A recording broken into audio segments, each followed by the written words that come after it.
नाशिक शहरातून एक महत्त्वाची कारवाई समोर आली आहे. गुन्हे शाखेच्या नाशिक रोड युनिटने गेल्या 1 वर्षापासून फरार असलेल्या विशाल चंद्रकांत पवार या आरोपीस इगतपुरी येथून ताब्यात घेतलाय. हा आरोपी एकूण 4 गंभीर गुन्ह्यांमध्ये पाहिजे होता. इंदिरानगर पोलीस ठाण्याच्या हद्दीत हॉटेल साई पॅलेस परिसरात खोट्या कागदपत्रांच्या आधारे फसवणूक करून मालमत्ता बळकावण्याच्या प्रकरणात विशाल पवार व त्याच्या साथीदारांवर गंभीर स्वरूपाचा गुन्हा दाखल होता. या गुन्ह्यानंतर तो फरार झाला होता. सदर गुन्ह्याची गंभीरता लक्षात घेता पोलीस आयुक्त संदीप कर्णिक, उपआयुक्त किरणकुमार चव्हाण आणि सहाय्यक पोलीस आयुक्त संदीप मिटके यांच्या आदेशानुसार गुन्हे शाखेच्या नाशिक रोड युनिटला आरोपीचा तातडीने शोध घेण्याचे निर्देश देण्यात आले होते. आरोपी इगतपुरी परिसरात असल्याची खात्रीशीर माहिती मिळताच पोलीस उपनिरीक्षक प्रेमचंद गांगुर्डे यांना मिळाली होती.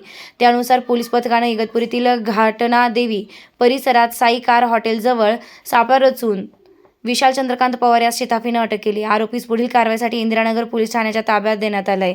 नाशिक रोड, अंबड आणि उपनगर पोलीस ठाण्यातील गंभीर गुन्ह्यांमध्ये पाहिजे असल्याची माहिती आहे. ही कारवाई नाशिक रोड युनिटच्या पोलीस अधिकारी व अंमलदारांनी वरिष्ठांच्या मार्गदर्शनाखाली यशस्वीरित्या पार पाडली आहे. नाशिक शहरातील 4 पोलीस ठाणे येथे दाखल असलेल्या गंभीर 4 ते 5 गुन्ह्यातला पाहिजे आरोपी विशाल पवार हा मागील 1 वर्षापासून फरार होता.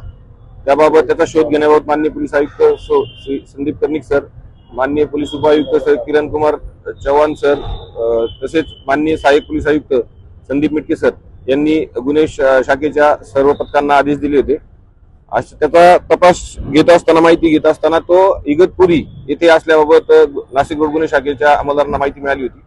त्याबाबत आम्ही खात्री करून तांत्रिक तपासाच्या आधारे सदर ठिकाणी जाऊन आज रोजी त्याला फॉक्स सिटी येथील एका हॉटेलमधनं ताब्यात घेतलेला आहे आणि त्यांनी Indiranagar police Thane, Nashik road police Thane, Ambad police Thane तसेच उपनगर पोलीस ठाणे येथील 4 खंडणींच्या गुन्ह्यांमध्ये संबंधित पोलीस स्टेशनला आम्ही ताबा देत आहोत.